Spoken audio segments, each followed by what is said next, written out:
Ladies and gentlemen, welcome back to the channel. I hope that you guys are doing well, having a wonderful one out there, a spectacular day. What are we doing? We're listening to a little bit from Big Country. We're going to listen to this track, The Seer. This is off of their album entitled The Seer, which was released in 1986, their third studio album. We're listening to this because it was suggested. It was sponsored by Paul. Paul, thank you so much for the recommendation.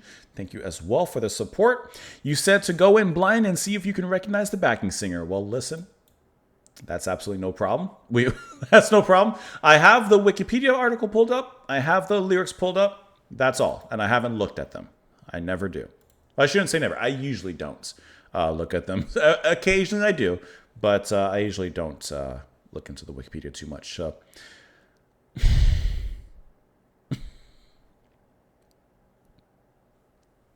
Paul, I have the track pulled up here on Spotify. And Spotify thought it a great idea. Spotify thought it a great idea to take my blindness and ruin that. I was planning to. Oh, it doesn't put it on the screen, but it shows me. It shows me. Here, look. I'll show you. No, I'll start it over again. Don't worry. I'll start it over again. Look, Spotify.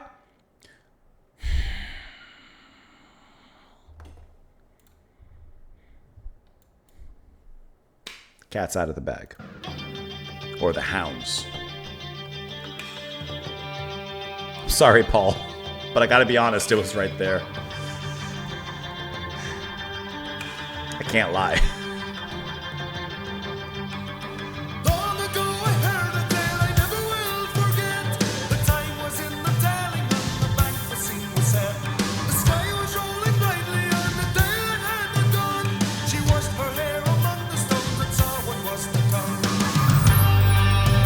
Hey, that's really good.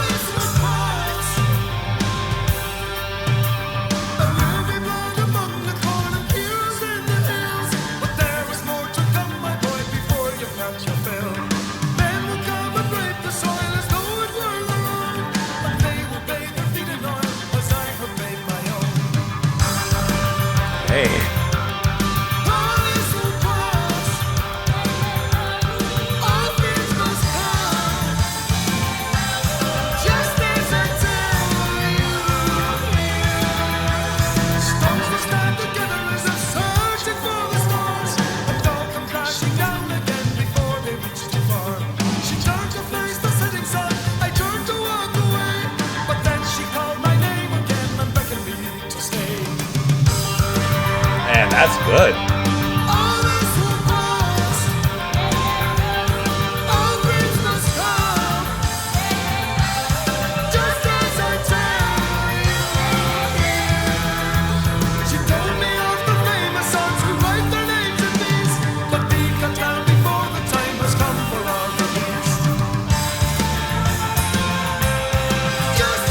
I love when it picks up right there.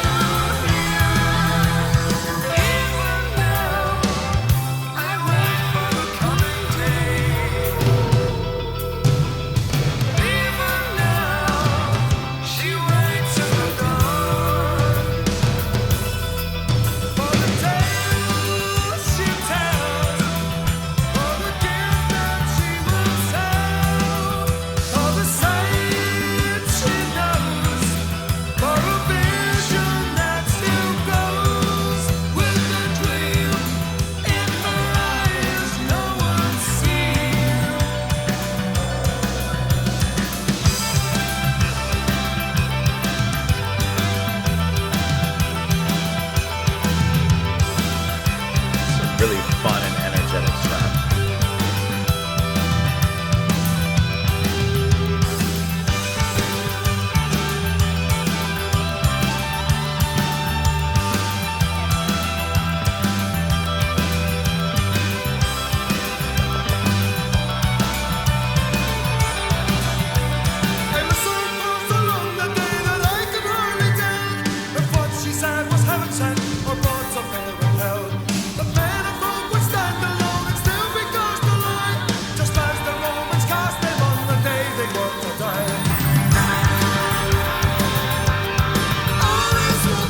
Nice little breakdown.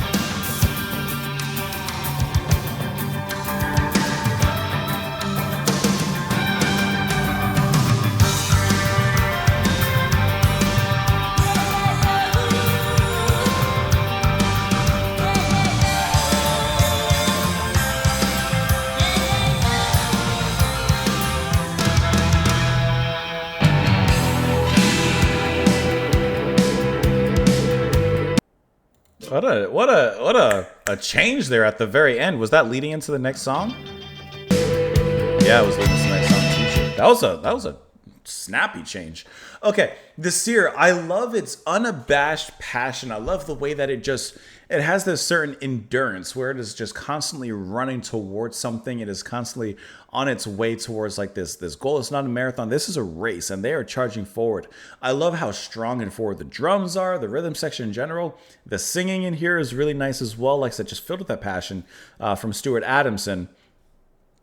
And unfortunately, the surprise was ruined because Spotify, but Kate Bush is featured here as well. Which I'm just saying off the record. I'm not saying that we're going to have some Kate Bush music next month. But I'm not saying it. Did I already plan something? Maybe I did. Anyways, now, if I didn't know that Kate Bush was in here, would I have known that it was Kate Bush? In the beginning, no. Because you can hear her very subtly singing right behind Stuart in the verse. And you hear her, but it's almost inaudible. And I honestly, I may have even said like Lorena McKennitt or something. Like I may have gone into a direction like that. But by the time that she starts to come up a little bit more, the ending, it's so, trademark her. I think I would have gotten it. I think. I have a little confidence in myself. I think I would have gotten it, that it was her. And I like what she adds to the track. She doesn't take over. She doesn't, overexpose herself in this track. No, it's still very much the band's Big Country, but she does add a nice harmony to the music. She does add some nice vocal riffs in here as well. And I think that it works perfectly. This is a perfect way to include a guest without having them eclipse you in the band. Although at times that's completely fine as well, And the guitar melodies were really nice in here. Stuart Adamson, but also Bruce Watson handling that. And I think that was the strongest part of this particular track. Besides the way that it kind of, the verse had a kind of a normal speed, but then the chorus really brought that energy up really nicely. And I don't know if that'll happen with this track, but we've only covered one track from Big Country in a Big Country, and it was blocked. So I don't know if that's like all their music thing or if it was just that track. Who knows? But I suppose you guys will know before I do, technically, in a sense, or after I do. Anyways, long ago I heard a tale I will never forget. I also like the way that Stuart sings this because it does sound like he's just telling us a tale very passionately. He is the storyteller. The time was in the telling, on the bank the scene was set. The sky was rolling blindly on, the daylight had not gone. She washed her hair among the stones and saw what was to come. All this will pass. She is the seer. There will be blood or an oracle. There will be blood among the corn and heroes in the hills, but there is more to come, my boy, before you've had your fill. Men will come and rape the soil as though it were their own, and they will bathe their feet in oil as I have bathed my own. Someone is coming to plunder. Plunder what? The land. In every respect, from corn, soil to oil. All this will pass, all things must come, just as I tell you here. Stones will stand together as if searching for the stars, and all come crashing down again before they reach too far. She turned to face the setting sun, I turned to walk away. But then she called my name again and beckoned me to stay. Listen a little bit more. She told me of the famous sons who write their names in peace, yet be cut down before the time has come for our release. Just as I tell you here, even now I wait for the coming day. Even now she waits in the dawn for the tales she tells, for the gifts that she will sell, for the sight she knows, for a vision that still grows with the dream in her eyes no one's seen. Now, where are they from? I know they're from somewhere. Scottish. Okay. You can clearly hear the accent in his voice. I just didn't want to say because I didn't know exactly where it's from. Now, this could be Scottish history. This could be other history, I would assume that they're speaking and singing in Scotland, based off of what they're saying here. But I don't know enough Scottish history to tell you that for sure. I listened for so long that day that I can hardly tell if what she said was heaven sent or brought to bear in hell. That men of hope would stand alone and still be cast a lie, just as the Romans cast them on the day they were to die. Like, will these men that stand alone, will be cast as a lie, though their names will be disparaged, so to speak. Even now I wait for the coming day. Even now she waits in the dawn. For the tale she tells, for the gifts that she will sell, for the sight she knows, for a vision that still grows, with the dream in her eyes that no one's seen. But one day, that vision will be seen. Now, does this track have particular or specific, references, so to speak? Looking at the Wikipedia here, it saw Big Country return to the sweeping Scottish sound that made them famous. It is often considered the band's most overtly Celtic album, with many of the songs containing explicit or veiled references to Scottish history. Okay, so I would assume that this is also a veiled reference in some capacity. And there we go. And the title track concerns the 17th century mystic Brahman Seer, known in native Scottish Gaelic as Coinnic Oder. I probably said that completely wrong.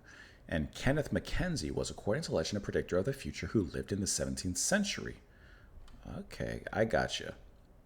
So this is the seer, so to speak.